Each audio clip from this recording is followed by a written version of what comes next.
Just making sure everything is good and ready. I don't know. I might let me know yeah. Let me know how I sound. I had to change my mic setting again. I noticed my other videos it was too low again, so I tried to fix that. And just add a little bit of boost. So hopefully it sound better. Probably not. I got low ass voice. So I already got the settings. I didn't try playing it yet. Apparently this game came out November 24th, 2024. I don't even know why it's in my library. Apparently it's like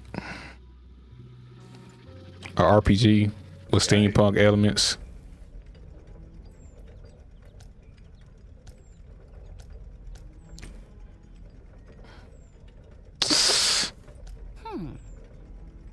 Hold up. We need to finish this before he recovers his strength.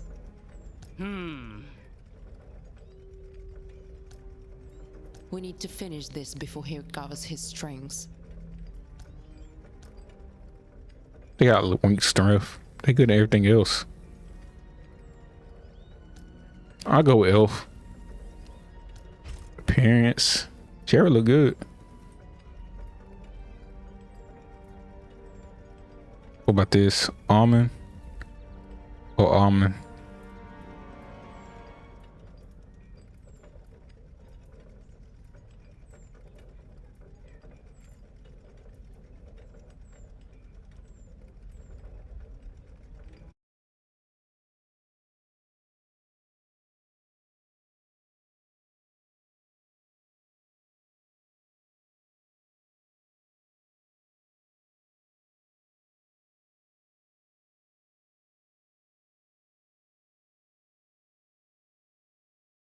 Just had a chainsaw on the side.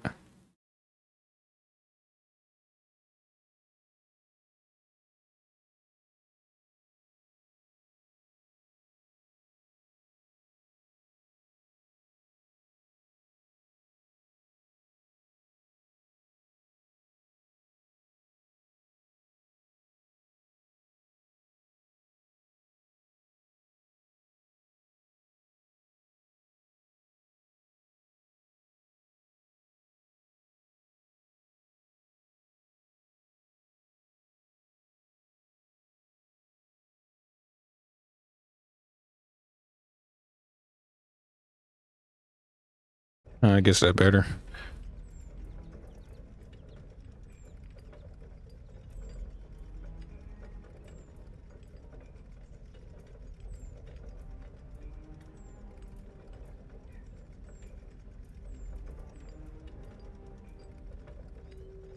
I'll go with this.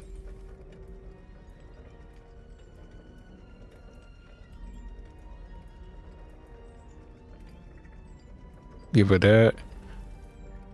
Okay, what about the hair color?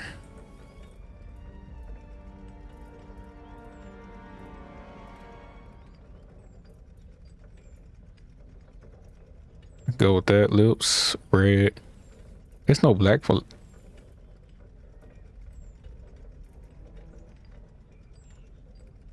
Go with that.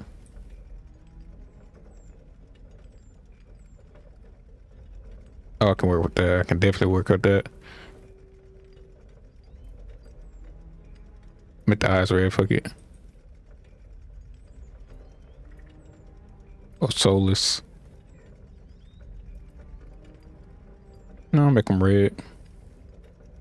It's red though. I could go with that.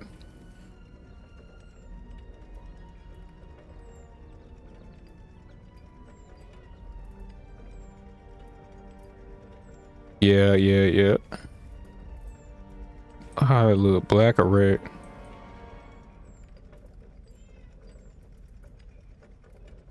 I do like how the white look, but I might just go to the flat out black makeup.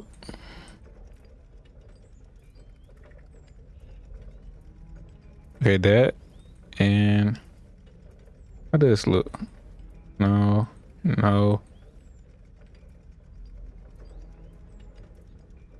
Yeah, I go with that.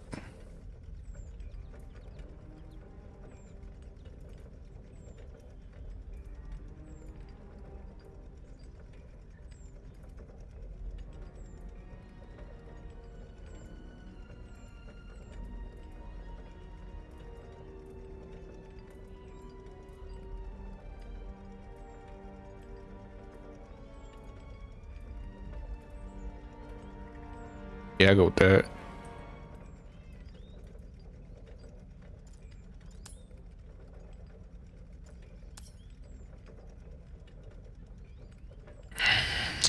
This is a part I don't know nothing about. I don't know which one to go for.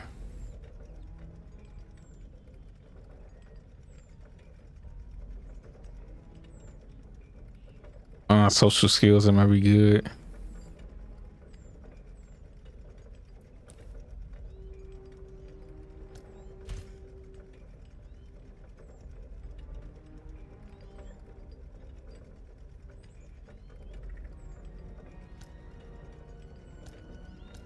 It's only really two.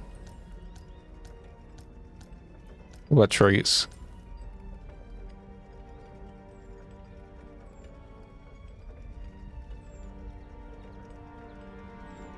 Negative 25% health.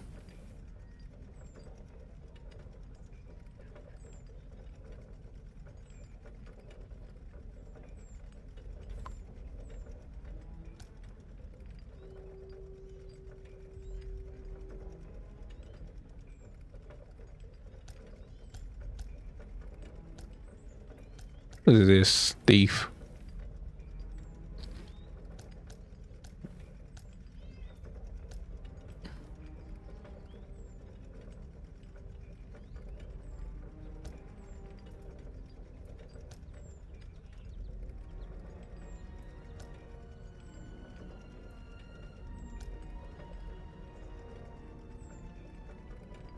Oh, magic. I don't know what's be good. I can go for that, but I think I have to go with diesel engineer for now.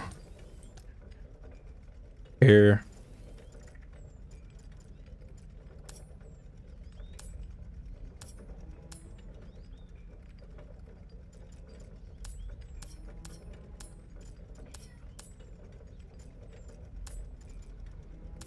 Let's go for balance. I just want to go everything for balance.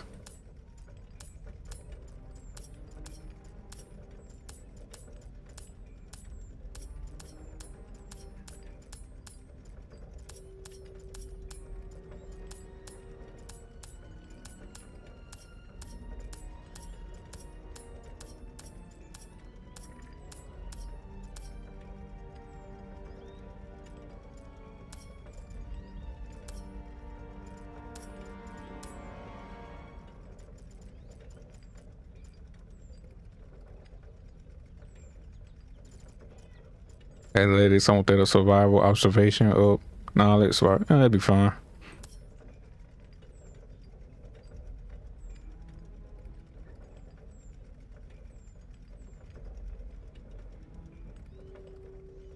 Classic mode.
I don't know what to expect. I just know it's RPG. Here you have written, and the Diesel Grenadiers overran the last stronghold of the Hellfire Order, defeating Eldris at the Storm and ending the Third Planotech War.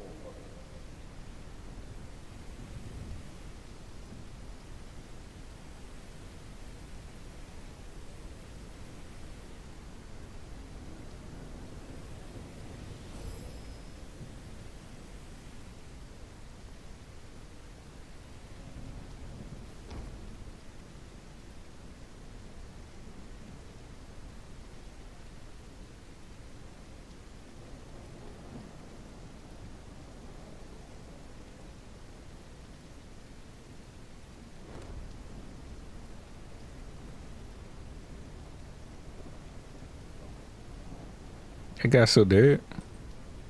What the stuff at?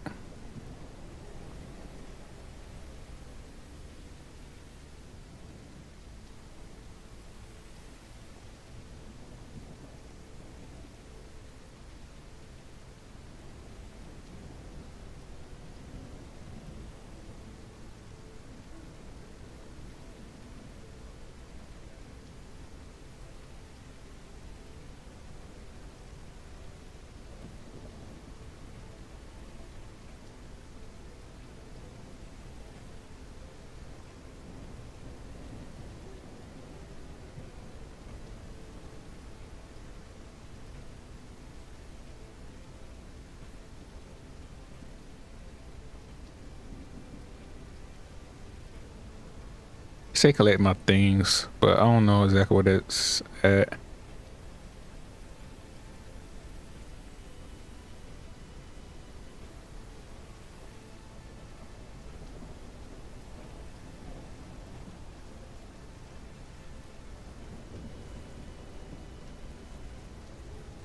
One might be deceived by the apparent weightlessness of this platform, which suggests mobility.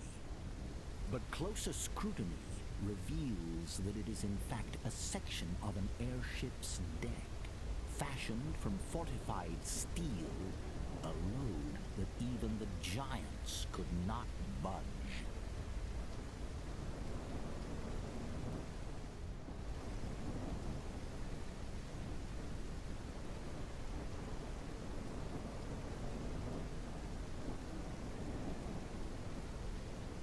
There's a strong flow of steam blocking the way. Maybe this inconspicuous red valve can fix the issue.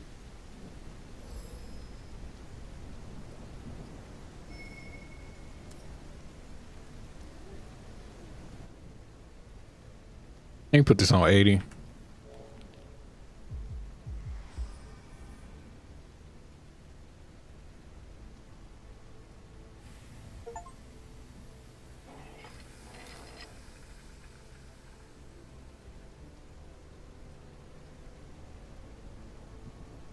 I got used to moving like just my mouse is throwing me off a little bit.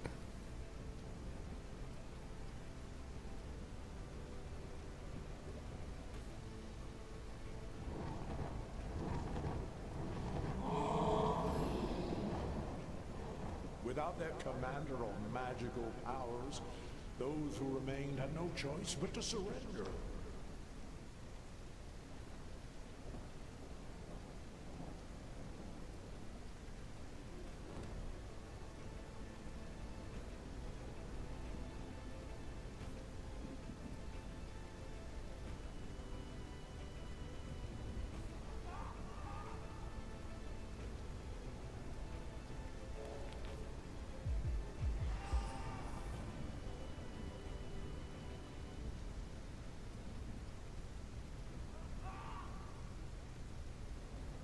Who's over here?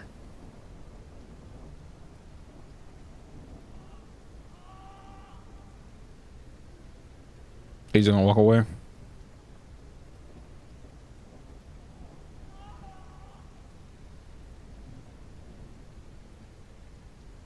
Okay, he up on him.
Oh, it did work. I don't know how I feel about this yet. It seems very rough, but it look good. Magical power were driven from our world, banished beyond an impenetrable barrier.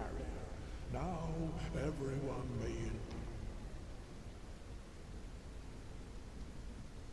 It caused the fire.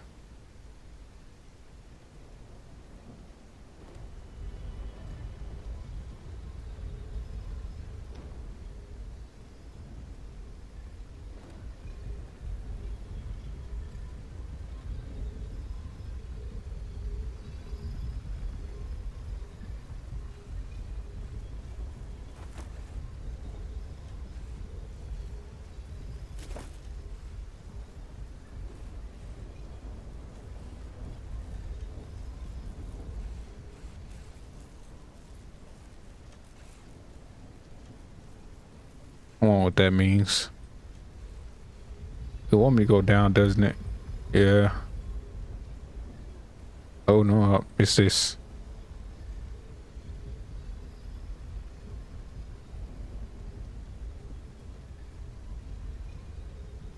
At first glance, it seems to be a passageway, but upon closer examination, you see that the entire framework is leaning heavily against the rock. A single misstep could lead to the collapse of multiple structures, along with tons of raw stone. Let's try and find a safer route.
I let him get one.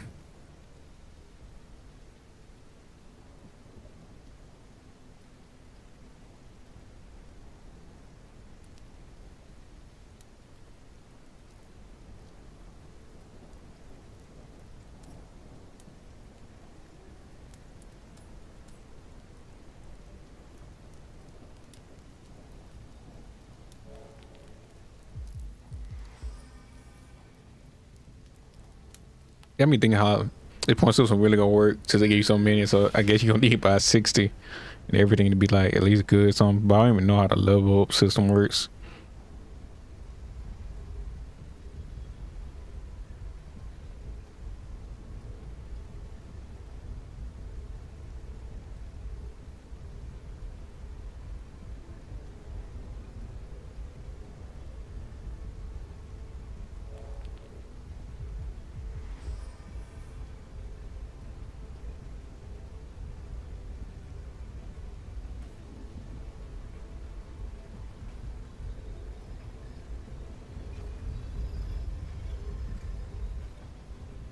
The vehicle's brakes are completely seized. Otherwise, it would have rolled on and crashed long ago. The ignition key is conspicuously absent. You must either search for the key or attempt to resolve the brake problem.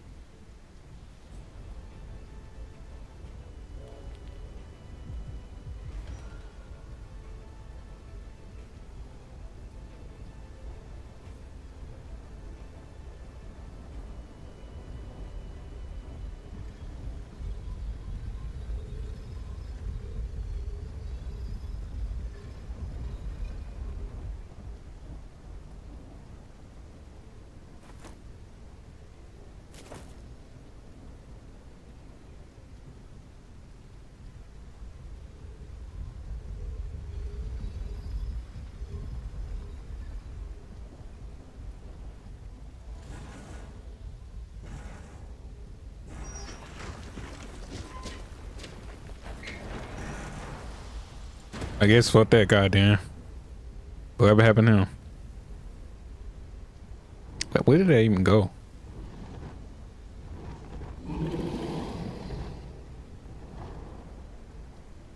The ongoing clash between mages and technologists was the Iron Plague. People began to rust from the outside in, transforming into hideous, decaying iron statues of themselves.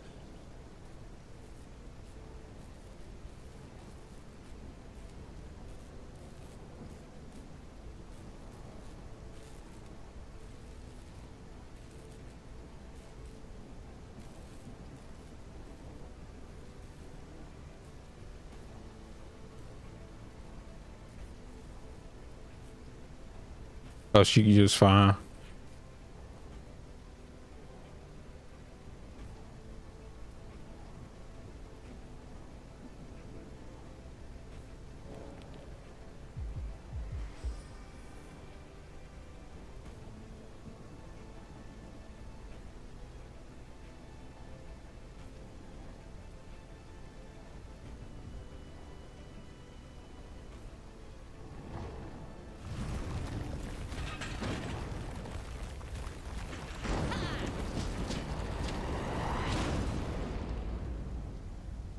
Did fail to mention that this game is like early access. Like it did come out in November of last year. But I don't, something feels off.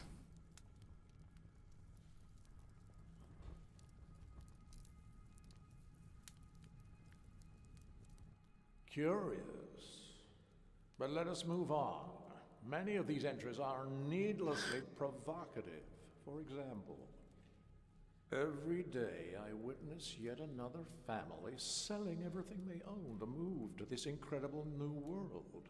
The newspapers never stop shouting about it. Apparently, technological progress is booming, and daily drudgery is being steadily replaced by automation. They claim the people are overjoyed, but why do we never hear a word from them? I cannot shake the feeling that the world is falling apart on all sides and the powerful care not in the slightest, while we must smile and pretend to be happy. Audacious. Do you realize that this passage by itself justifies a quite harsh sentence?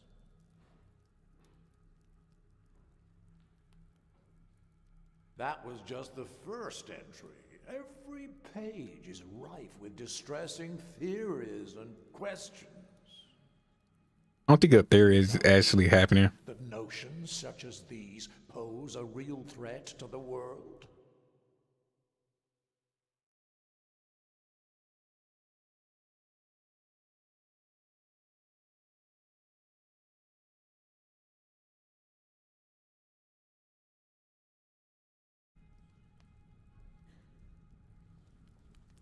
I see. You do realize everything that happened is entirely due to your ignorance and arrogance. Everyone who trusted you, believed in you, and every event that led us to this point. You don't even grasp the magnitude of your responsibility, do you?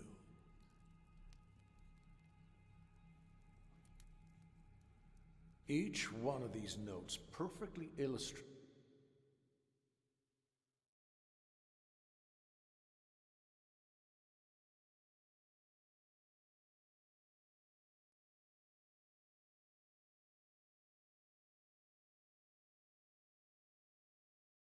missing and I still had to change like my audio mix. That's why you keep hearing it going in and out. shouting about experiments.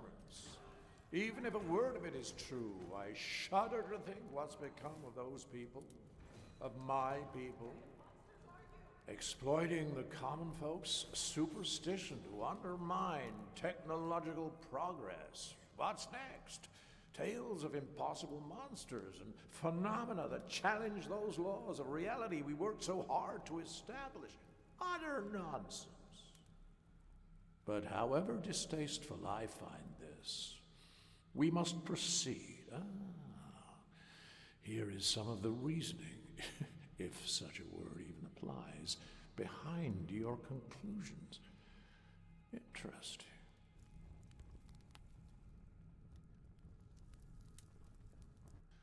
The human mind functions in curious ways. If a problem doesn't directly affect us, we tend to think ourselves immune. But as I see the Iron Plague continue to spread all around me, it feels like a noose tightening around my neck. Helen, my first love, died a few weeks ago. I don't know what to make of that. Her parents will not visit her grave. They're that afraid of getting infected. Uncle Victor hasn't spoken in over a week. His skin has turned to a flaky, oxidized crust, and his breathing is labored. I don't know how long he'll last. I hope for a miracle, but they seem increasingly rare these days. Even now, I can hear the metallic... Wait, now that I remember, did I get this on beta release? She keeps on smiling, even as the Iron Plague devours her without respite or mercy. All I can do is pray. Because I remember that part. I remember that scene from somewhere. If there's any chance to save them from this awful death, I'll take it, no matter the cost.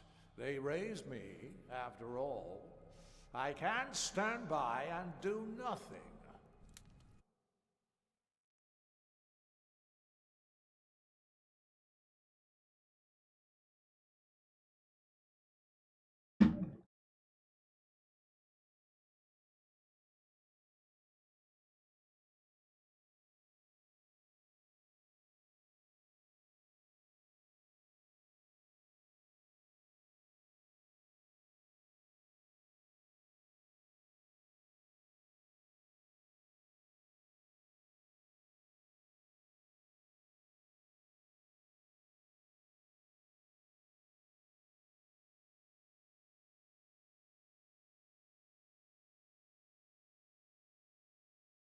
Okay, I'll just fix the stuff on the side again. Hopefully that's the last time.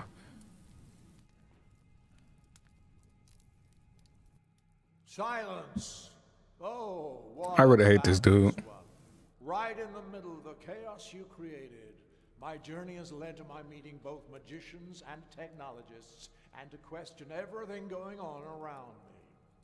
Is it fair to mistreat someone just because they're different? Why couldn't we have found some resolution, some middle ground? If a different road had been taken, there wouldn't be any Iron Plague. Do you honestly think no one tried to prevent this bloodshed? The laws binding reality were our only hope to stop this cruel fate from destroying us all. How dare you challenge them?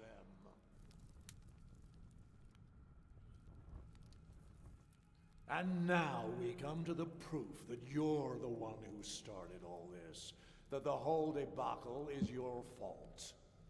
The odds are not good, I know, but it still bothers me that there's been no word from any of the emigrants to the New World. So I've decided to risk it. They're not asking much in return, after all. Only the unwoven filament. The task should be no challenge for someone like me. There it is, in your own words. You're nothing but a thief. Silence. These are your words. I smuggled the unwoven filament onto a ship heading for the New World to the Tatterhold seaport. There I will meet with Red Simon's contact.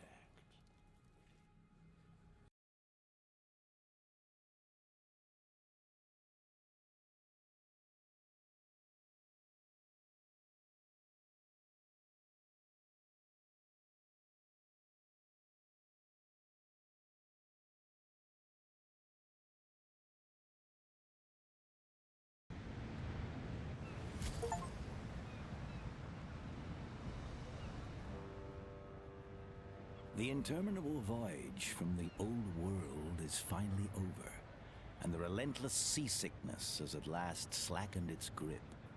You inhale deeply and let the warm sea breeze fill your senses.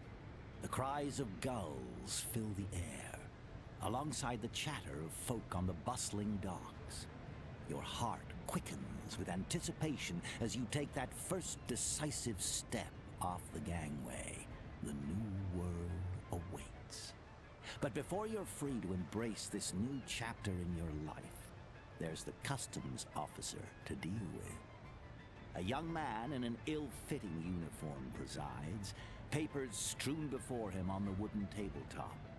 With an air of long-practiced indifference, he begins to read from a crumpled form. Good day to you, sir or madam. Let me be the first to welcome you to the new world. A place without poverty, hunger, or war. A place where everyone can achieve their dreams, etc., etc. You can become anyone you wish in the new world. A warrior, a magician, the president. Together we can make this the perfect home for everyone. A place where anything... Please, pass me your documents and join the line.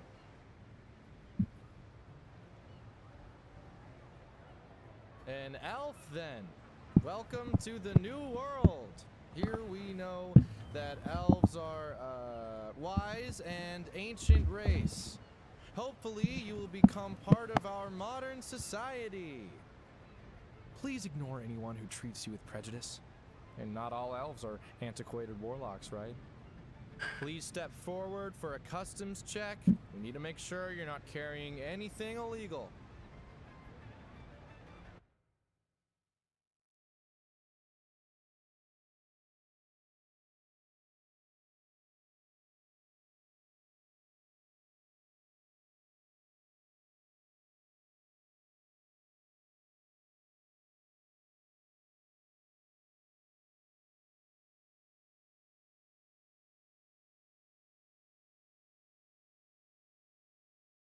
Okay, that gotta be better. It look like it. Might just be this game that's messing with everything.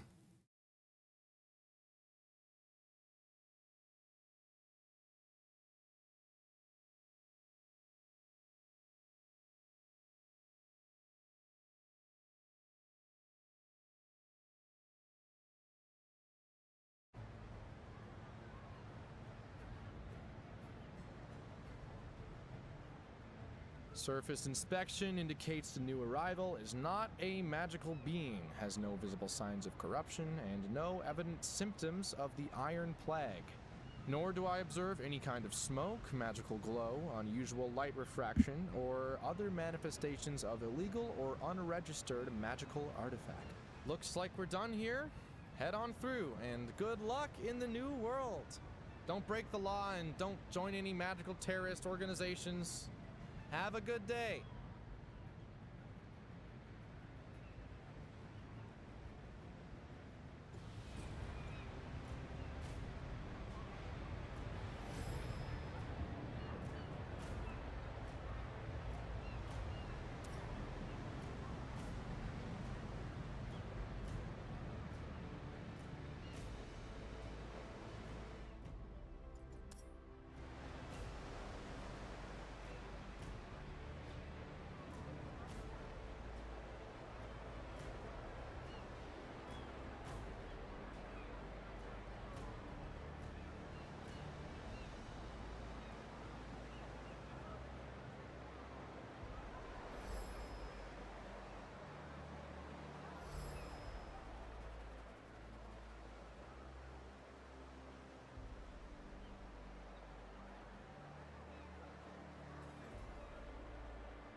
Feeling lucky, folks? Place your bets on Michael Mortensen.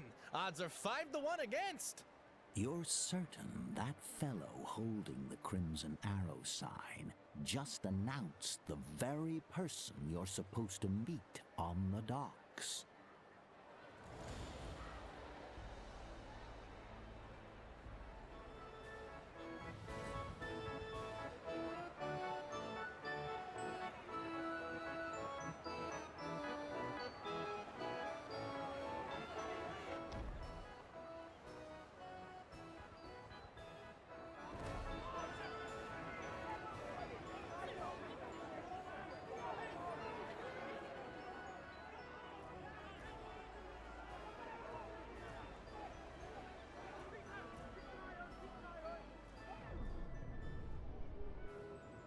Man, a brick house.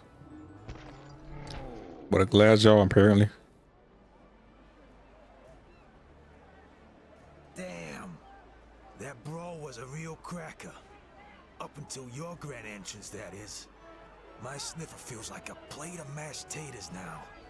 And I'm not loving it. Don't get me wrong. I'm glad you're here. But you could have chosen a less no-stumping moment, huh?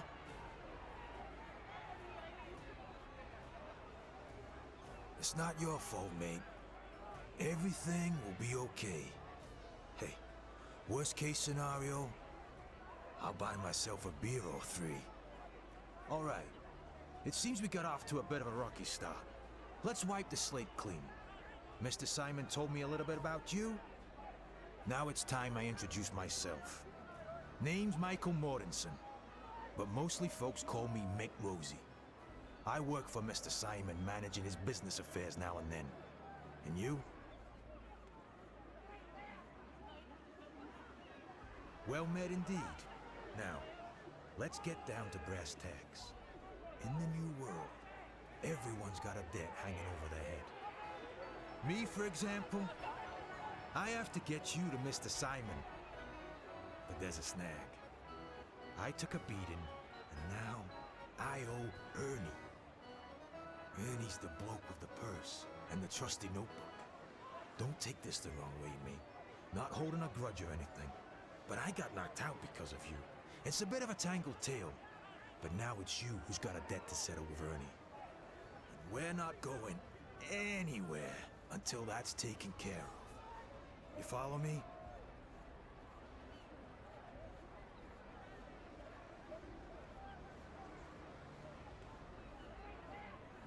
You're in the port, buddy. To make a few dollars, you can try your luck with some portside gamblers, indulge in a bit of pickpocketing, or maybe just rummage through a few bags, the usual routine. If you're feeling adventurous and want to reel in a bigger catch, have a chat with Ernie and consider stepping into the ring with Grotweir the Crusher. But I'll be straight with you. He's a tough nut to crack.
Mm,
oh, okay.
It seemed about everything.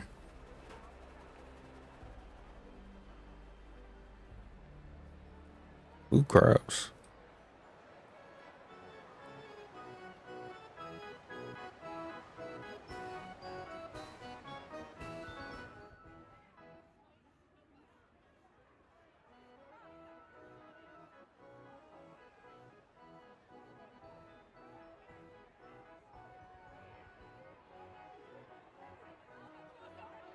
Oh, I don't have strength.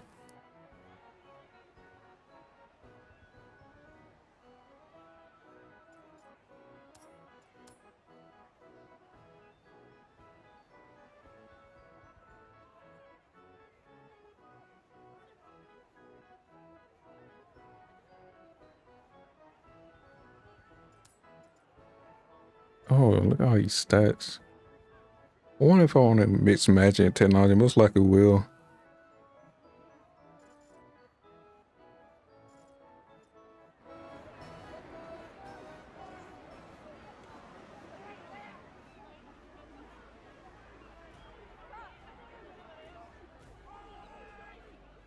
Splendid. We can go now. By the way, where's your suitcase? Mr. Simon said you would have one. Didn't you pick it up yet?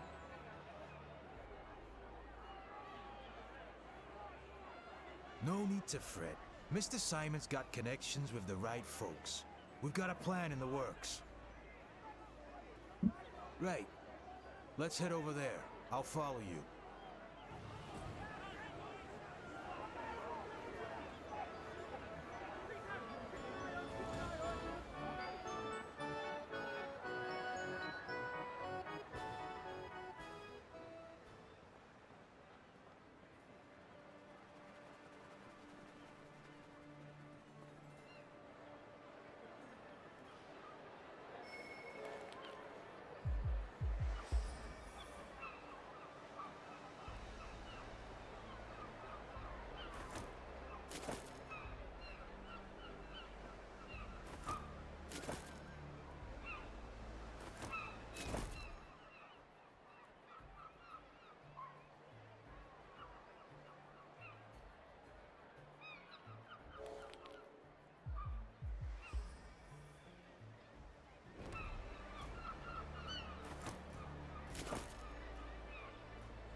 Hmm.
Just give me very rustic vibes.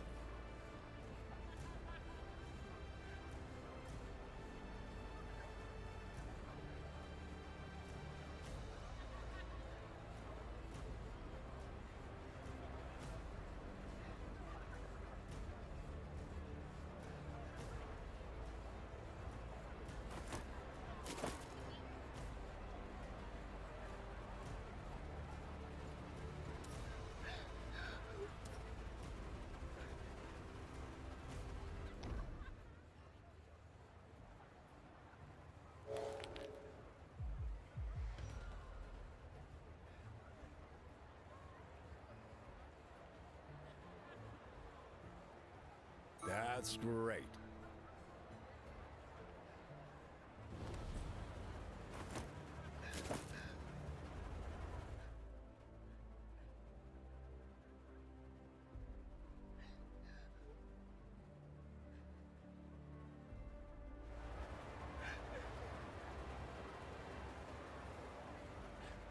A police officer in a flashy tech outfit stands on the stoop, engaged in a quiet tete-a-tete with a man. For some reason, this piques Mick's interest. The man delivers a parcel to the officer, who accepts it with a subtle nod, before passing something back in return. Every few seconds, the cop checks his surroundings, suggesting that this is an illicit exchange. Listen up, partner. I gotta sort a little something out with Jimmy. But I'll be back in 2 shakes, don't you worry. I had a feeling we were gonna get along. Hey, Jimmy, my man. The cop startles at Mick's exclamation, his countenance darkening as he looks up at the imposing giant. It's abundantly clear that he's less than thrilled by Mick's appearance. What do you want, Mortensen? Jimmy, you owe me a little something. And since I'm in the neighborhood, I thought I'd cash in. The policeman's face grows another shade darker as he forces a smile onto his face. Yeah, I think we need to have a little one-on-one off the record. The policeman nods pointedly in your direction. The policeman's eyes are darting about, and he's breathing in harsh gasps. Without ever taking his eyes off the policeman's, Mick wordlessly extends an open hand. Jimmy hesitates, but only briefly, his gaze snapping from the towering giant to you, then back again. Finally, he lets out a long, reluctant sigh and drops the mysterious package into Mick's massive palm. Damn it, Mortensen. Here, take it and gag on it, you bastard. Mick grins with satisfaction. And keep this between you and me, all right? Not a word to another living soul. I understand. I'm not a kid in short pants, you know.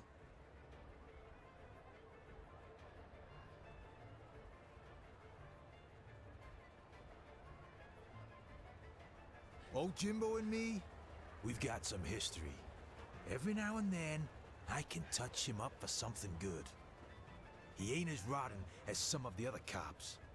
But you gotta show backbone, or he'll rob you blind. Hold on a sec. There's something I've gotta take care of. Mick carefully unwraps the parcel to reveal a tiny heap of crystalline powder. It shimmers with different colors in the sunlight. Orphan. I'd have never made it through the mines without it. I was popping every single day. The work was that brutal.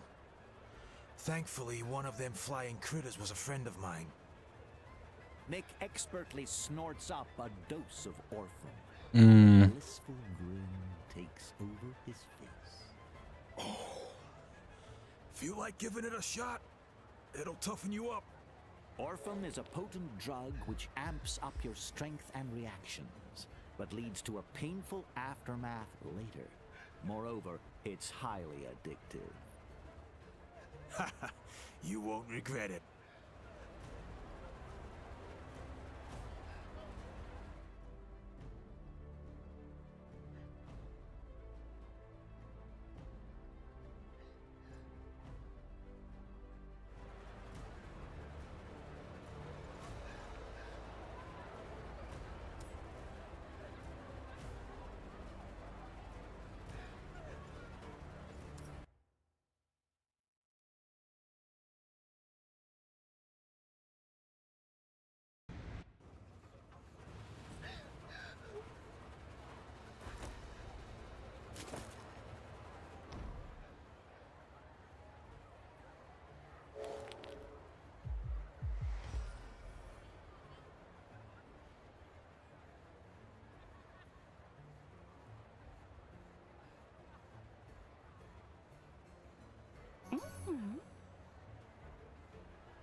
A police officer, the man delivered. Listen up. What, Jim? The policeman's eyes are darting about. Without ever find Mick and Old Jimbo and me? Hold on a sec. Mick Orphan. Mick Orphan is a potent.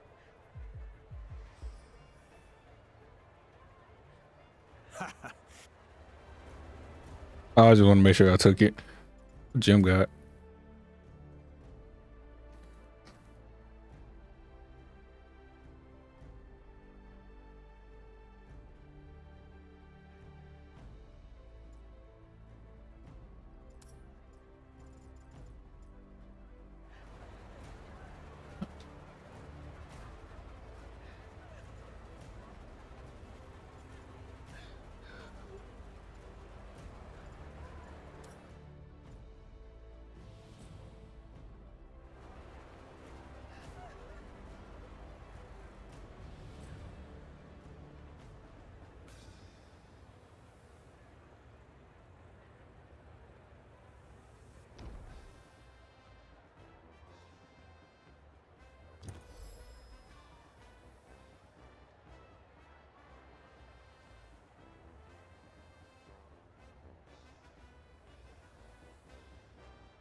Oh, you just do it like that. Okay.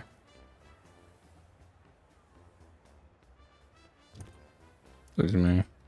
Just tell me why. Nigga 30.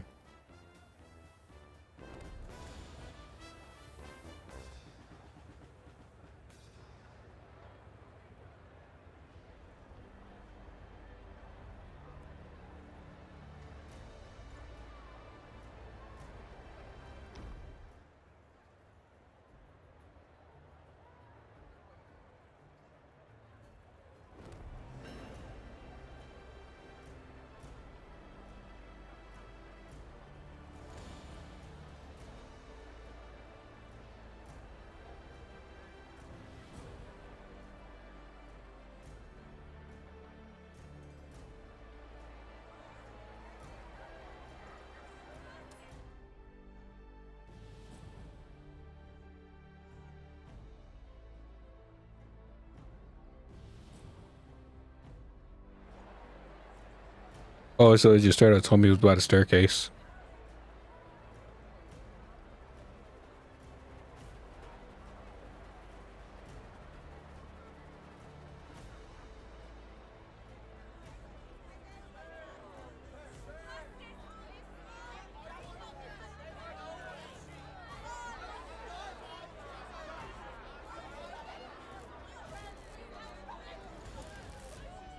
This dwarf is openly weeping, anguish etched on his face.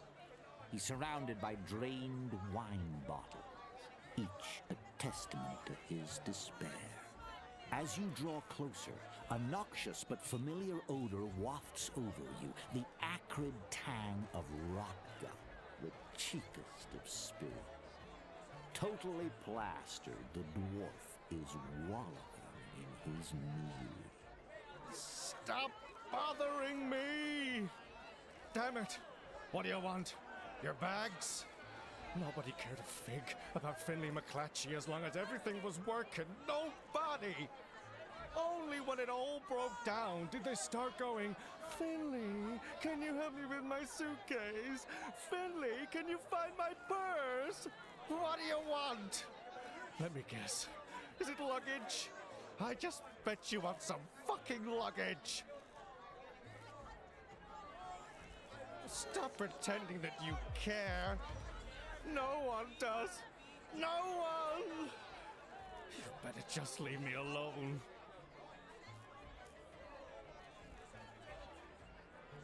That's great. It's like this. Richard Maxwell Gracefield Parisi III arrived in town 2 days ago. He's a famous theater director. There's been a shutdown at the station, and Mr. Parisi was invited to entertain any new arrivals until it's sorted out.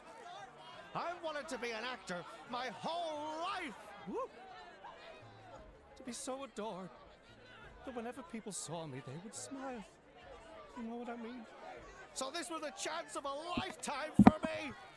But he just grabbed his suitcase and walked on by, didn't even glance in my direction. I'm so plain. I wasn't worth the least bit of his attention.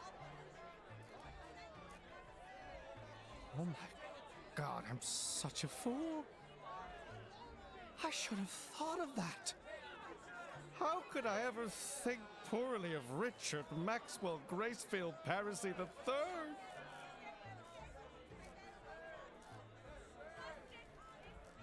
Oh, thank you so much.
Oh, you already fixed it.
Oh, Steam mechanic.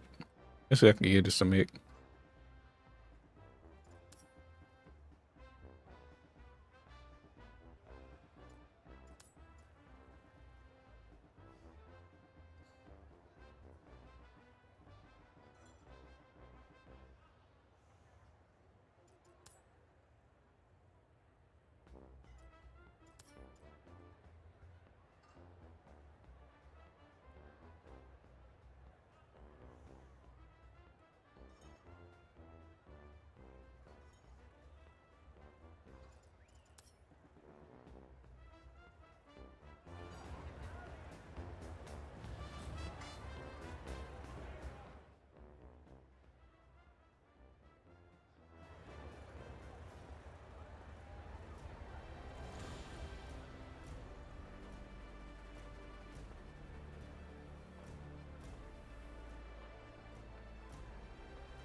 It's two other burgers basically, or three.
You catch the sounds of a heated argument in the square, where a well-dressed dandy is shouting at a syndicate agent.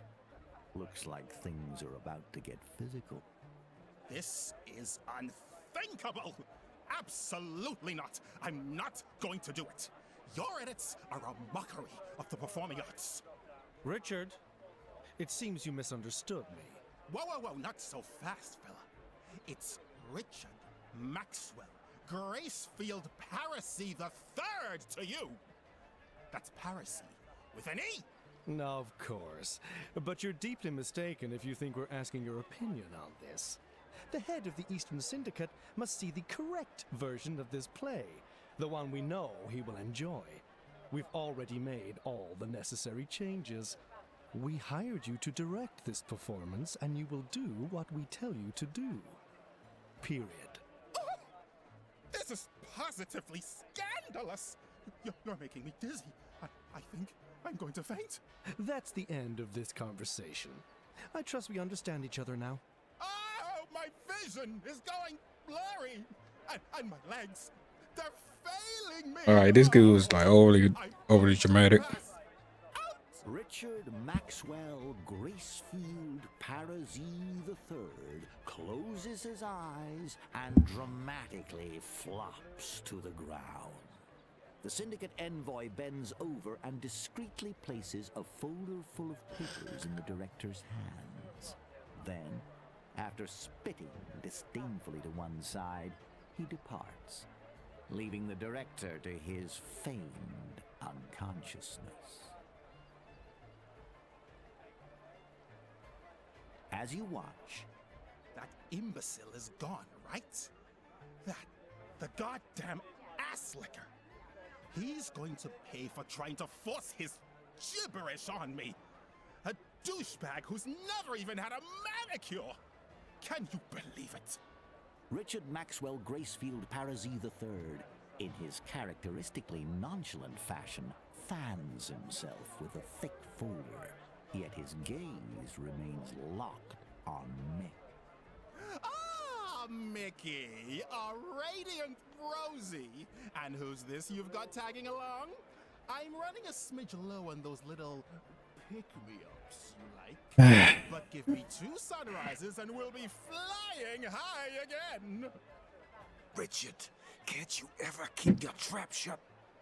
That's got nothing to do with our business right now. Got it? Oh, I see. What do you want then? Assistant? I thought the world was going to end before you finally showed up. Where the heck have you been? No, don't answer that. I don't care. The whole place is going to hell. The local branch of the Syndicate wants to make changes to my script to please their big boss, the head of the Eastern Syndicate. My script of my play. They want to murder my entire artistic aesthetic with their propaganda. Moreover, there's no way the actors can learn new lines in such a short time. Especially these actors. Have you seen them around, by the way? Richard Maxwell Gracefield Parisi III wrings his hands nervously, but when his gaze returns to you, his eyes come to a sharp focus. Why are you still standing here? Why aren't you racing around solving my problems and carrying out my orders?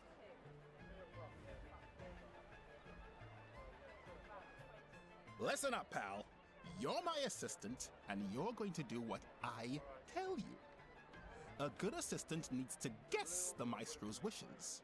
Things must proceed smoothly so I can concentrate on the performance and bask in the applause. Is that clear enough for you?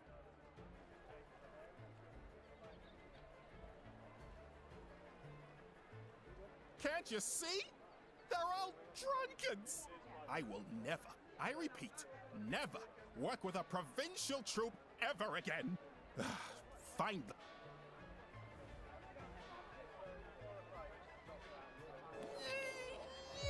Yes, of course. We don't have a budget for extra expenses, but I'll give you something out of my own pocket. Fantastic! Now move! Ah!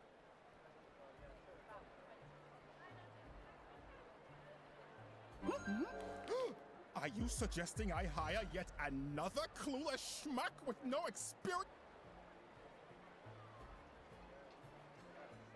Why?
Ah, you're back!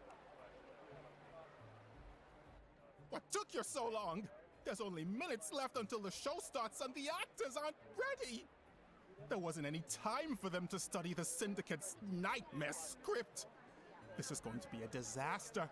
I'm picturing it already. My Violet forgetting her lines in front of everyone. Listen, you're my last hope. I need you to work as our prompter.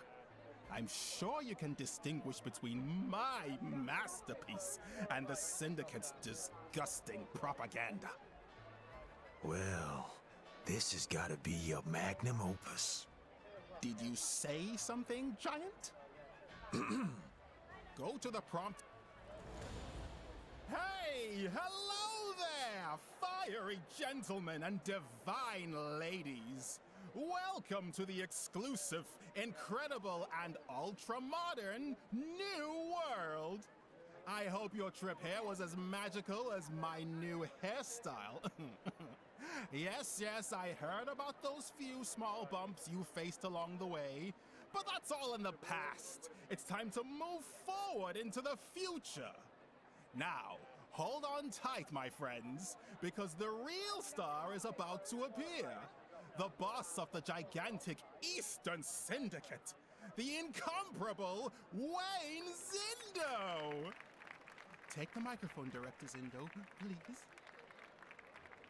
It's a big dude. Welcome, newcomers to our land. A land that lives and breathes freedom. At this point, I would normally Why you sound black? a glass of wine while we all relax and have a nice chat, but today's circumstances call for a little improvisation. As you may have guessed, we've had a small problem with transportation. The train to New Ark has been delayed, but don't worry. Letta Jean and her team are already addressing this unpleasant issue. And when our system-wide automation is complete, such inconveniences will be nothing but a memory. You'll reach New Ark eventually, and I guarantee it will be all the more thrilling for the wait. In the interim, the Syndicate has prepared a special gift for you. A drama arranged by New Ark's acclaimed stage director, Richard Maxwell Gracefield Parisi III. Mr. Gracefield Parisi and his troupe will put on a performance of The Broken Heart of the Enchanted Beast. I hope you enjoy it as much as I know I will. You've got the play's script in hand, though not a single line has managed to evade the conspicuous scrawl of a red pen. Zindo's underlings have revised the entire text, transforming the director's vision into an extended series of advertisements. Worse, the actors haven't had time to commit these revisions to memory. Now you must step into the spotlight and guide everyone through the tsunami of altered text. But first, you must decide whether to stick to the original script or navigate the Syndicate's adaptation. Today, you will witness a love story unfold, and a vicious trap sprung, all in a sea of blood. Let this be a warning for any who dare bridge the gap between technology and magic. Nerio, dear Nerio, this love's a snare, for magic and technology clash and flare. Their realms apart, they shan't entwine.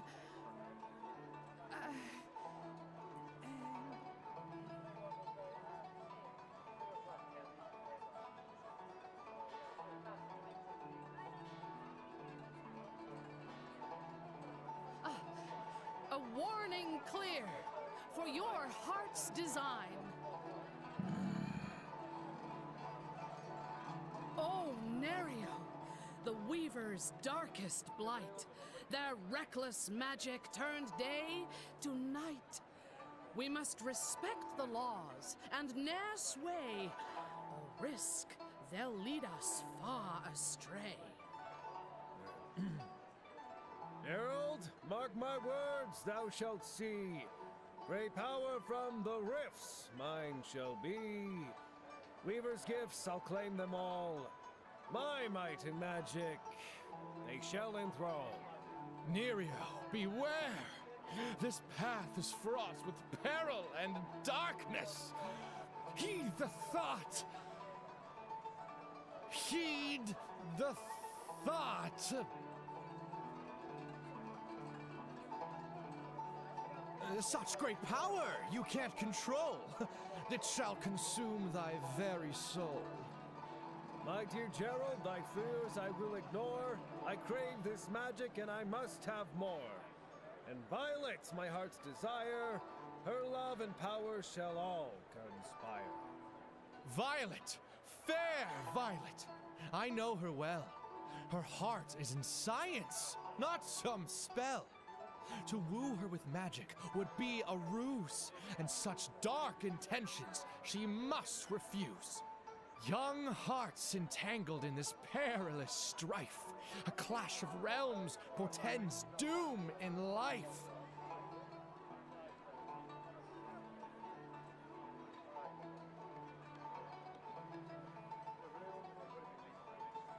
Their destinies entwined in dark dismay, a balance lost, hearts led astray. Nerio, dear Nerio, we must now part ways, for magic's darkness obscures your gaze.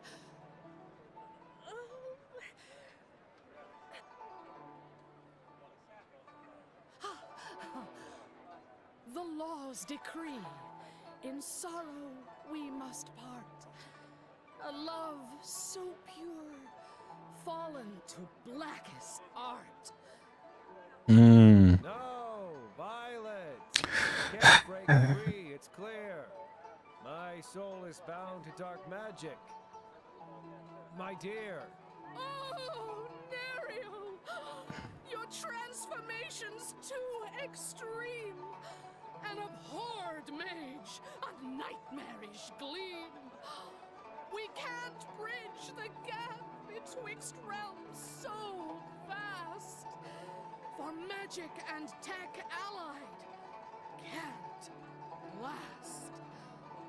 Beware of magic, upright and fair. It tempts and beguiles, but can't truly care. Love or friendship with a mage are bare. In the blink of an eye, mage turns nightmare. Thank you, thank you. Oh, God bless your heart, so. That was Merci my beaucoup, script. Merci beaucoup. Oh, Damned oh, artists. thank you. Hey, watch the threads. Hey, let go of me. Hey, get your hands up. Do you know who I am? Hey, let me.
Well, I didn't really care about that guy.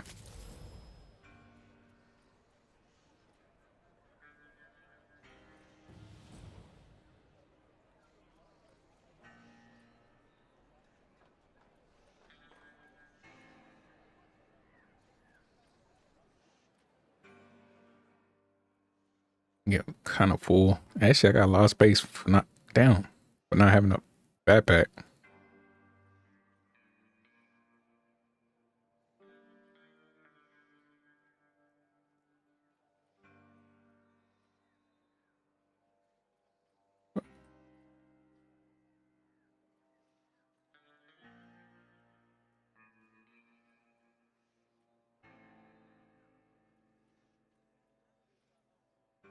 Ooh, that I can't even wear that. I hope I can like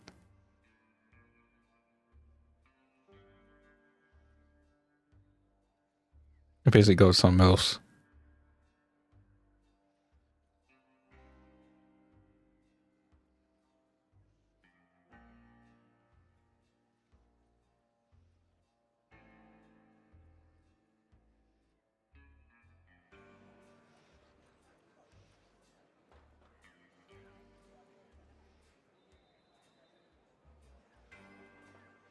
I go to something. I mean, like B2 or whatever that was. Voodoo and Mechanica. Are those slaves? You heard anything about a circus rolling into town? Nah, I haven't caught wind of it. Damn, just look at that guy. Is that a face or what? Just like my mother-in-law when me and Lizzie were marrying, right? Hey. The policemen start laughing, apparently blocking the way for the strange crowd led by the dwarf. Everyone but him appears utterly devoid of comprehension. In a bizarre reaction to the jest, the dwarf begins gesticulating with an air of near hysteria. Let us in! Let us in! I must speak to Director Zindo immediately. The horrors, pure horrors, I tell you. I've got secrets to tell, dreadful secrets. I've seen the... I have proof. People vanishing, poof, without a trace. Leslie, it's a nightmare. What seemed like a great mind is but a sham. Awful, awful deeds. He's actually a fake. Little ones, old ones, entire families.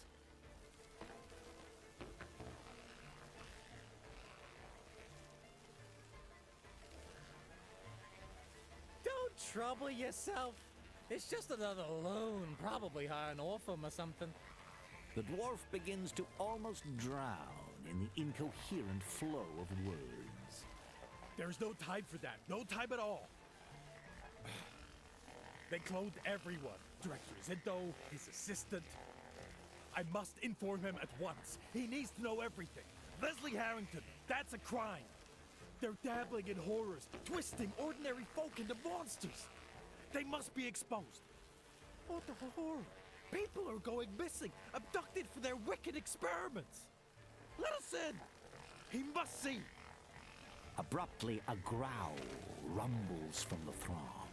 Horror grips the dwarf's expression as one of his companions trembles, green liquid bubbling within the mechanism on his back. Gradually it spreads, enveloping the entire crowd of creatures. As their heads lift, a predatory glare fixes upon them. No, no, no, stop! We have to see the director. He must... Ah! Without warning, the creature flings the dwarf aside, his head meeting the ground with a resounding thud, silencing him. The crowd roars into the fray. Oh, fuck!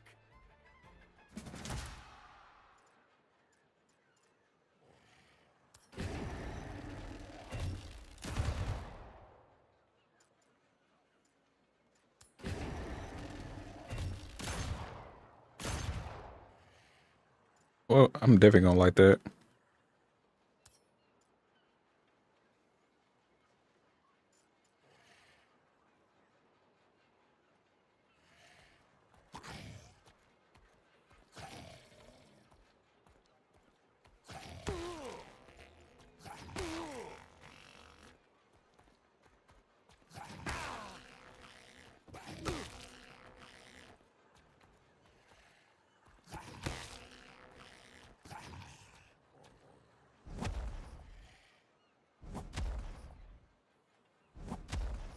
Oh, they can handle themselves.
bloody hell, are you hearing me?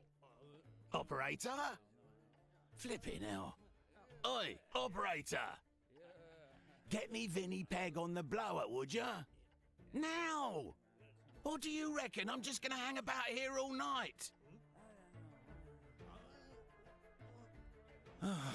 Apologies, sure. I'm on hold here. Observe closely. A stout dwarf, his beard as fiery as the plumage of a phoenix, is deeply engaged in a telephonic exchange. Ah, now he's spotted you. A raised index finger. The universal gesture to wait. For an ephemeral tick of the clock, the very particulate in the air around you seems to have frozen in time. Oi, Vinny, is that you? Nah, don't be daft. Vinny, listen here, mate. We're all in the same boat, ain't we? I get it. You're a bit knackered with these syndicate blokes nosing around. But it's my gear what's been gathering dust in your lockup, innit? Vinny boy, tune in and drop the bollocks. Try and hustle me and you might end up underground, right alongside my contraband.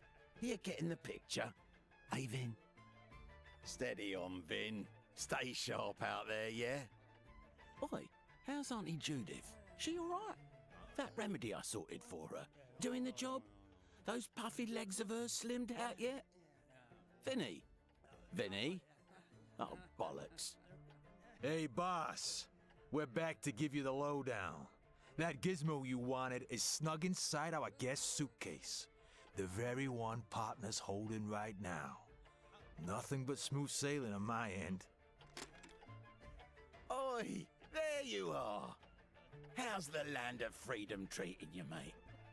Look at you. I never expected Hilda's ward to grow up so fast. How was the trip? Got a warm welcome, I hope.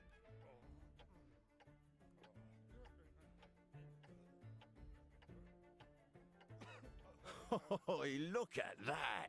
That's how it's done, mate. And that grip. Blimey. Mick, that's what you call a genuine continental grip. Fierce. Like Darling Nino yanking you by the... What? Boss, easy there. Whoa. Hey, pardon? Oh, right. What do I mean? Let me lay it out for you, Mick. They ain't got a grip like that in the New World. They're too courteous, all guarded like, know what I mean? There's no true connection. Okay, you can unhand me now, champ. So how was the landing? Everything went smoothly, I trust? Take note. The nervous shifting of Mick's feet paints a telling picture. Evidently, he would prefer to keep his recent affairs hidden from Simon. You bet, boss. Smooth as silk. The goods? Locked in the case. And the case? With our visitor. It was a flawless play. And all thanks to my undeniable charm. Despite the warmth in Simon's eyes, there's something obsidian hard in the stare he's aiming at Michael. It's clear, Mr. Simon sees right through Mick's feeble subterfuge.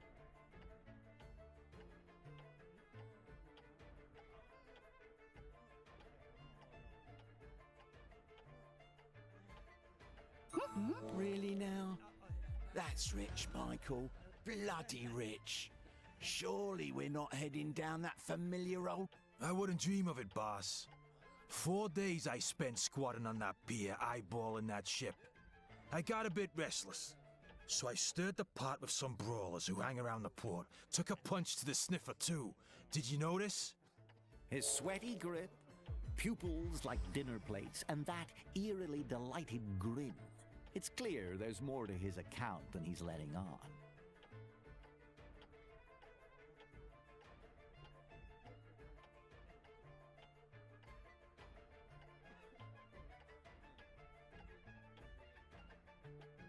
I believe I'm starting to take a shine to you.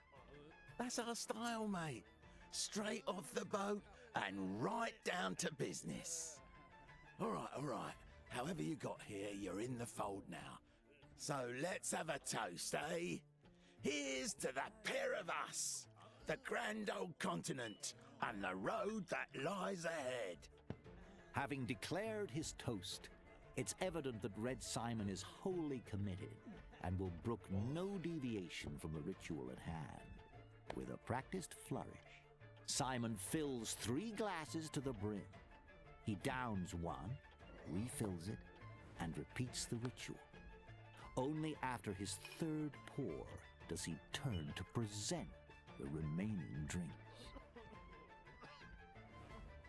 Here's to the fresh face.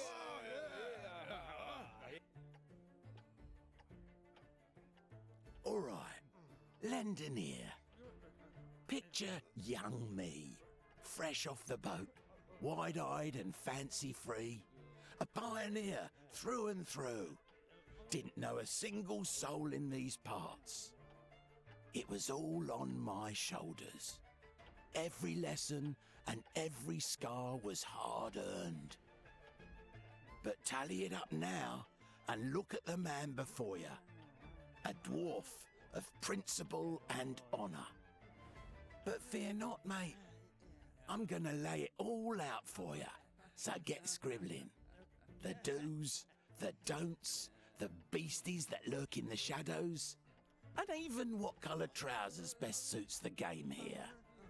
Simon tops off his drink, draining the last of the spirits. There's a moment of silent lament for the empty bottle before he swiftly discards it, and he's back in the narrative rhythm, puffs of cigar smoke punctuating his words. You got any clue at all what the New World's game is, mate? This bloody continent. It's a massive metaphorical melting pot, and it stews up every sod that lands here, every last one. Stick around and you're stamped with the Citizen of the New World label, see? Wizards, tech heads, sketchy figures, ladies of the night, and yes, even those pesky goblins. The whole lot of them. They're all jostling and using one another, all chasing that grand dream. Doesn't matter what your dream is. What you've got to keep fixed in your noggin is that to reach it, you need the whole motley crew. Every bleeding one of them. And here's the kicker. From one old-timer to another. Every single one of them needs a bit of you in the mix. Oi, I'm talking too much. Let's get down to business. You brought the artifact, yeah?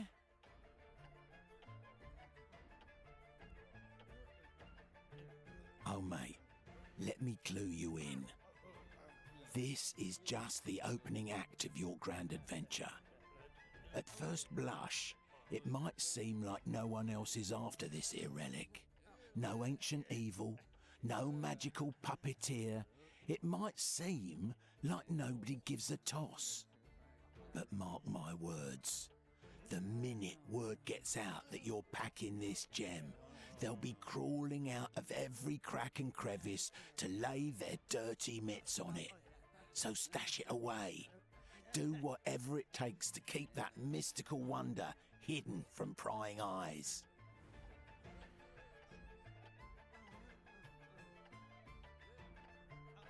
Simon is extremely gentle with the suitcase, as though it contained armed explosives.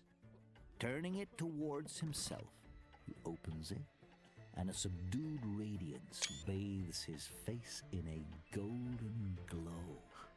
You think Fortune's smiling on us, boss? What's that? Boss? Yeah, Fortune is smiling on us today. Incredible, ain't it?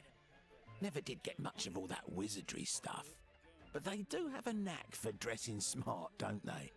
Mages have got that flair, no doubt.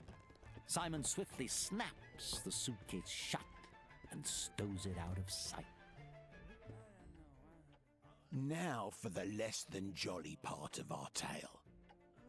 There's a group round these parts, goes by the name Arcane Tribunal. A bunch of magical purists causing a ruckus for the Syndicate. You'll find the Tech Syndicate's fingerprints all over anything remotely magical. Not a single artifact slips past them, especially without the right papers. There's a top-notch magical item detector at the station. The plan was simple. Grab a suitcase, jump on a train, head to the capital, and call it a day.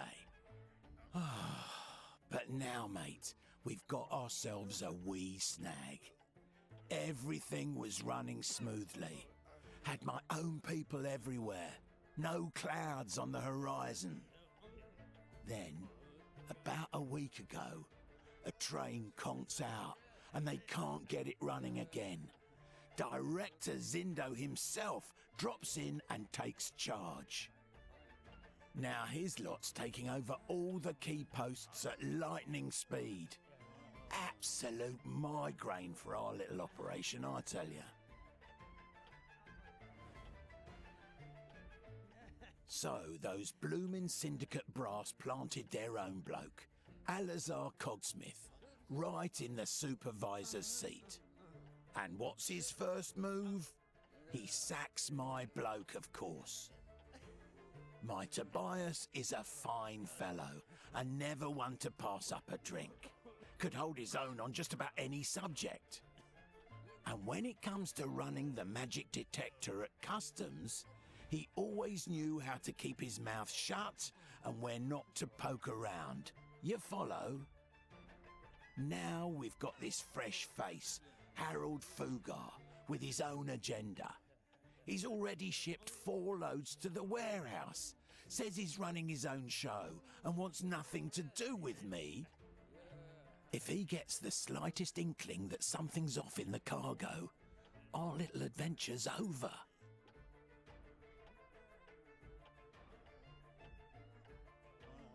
Oh, sure it will. Just about a month back, some gent tried to smuggle a goblin in as a migrant worker. You know how he did it? He magicked that poor critter into air, then trapped it in a jar. And what do you think happened next? That gizmo detected a magical presence in the jar right away. So if I were you, I wouldn't tempt fate.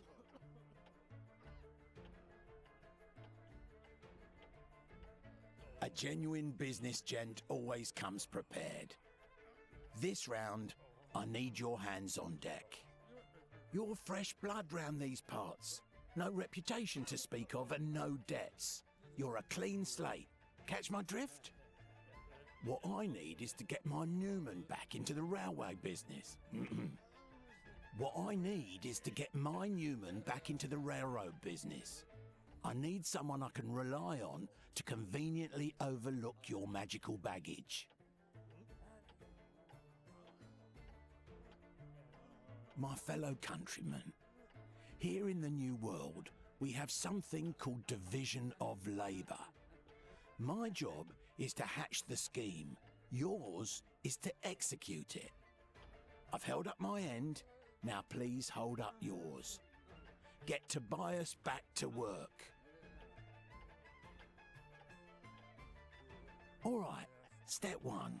Get rid of Newman's stand-in, Harold Fugar, and have a chat with Tobias.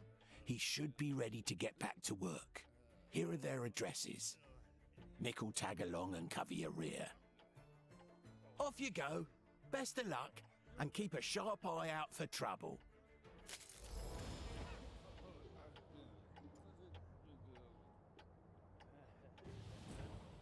I think I'm gonna end it here. I could say this for next time. Probably play something else the rest of the night, or probably just go join somebody else's stream for a little bit. But thank you for watching. You can follow me on YouTube, Twitch, TikTok if you really want to. But remember to always like and subscribe, 'cause it helps me and helps anybody else in the algorithm.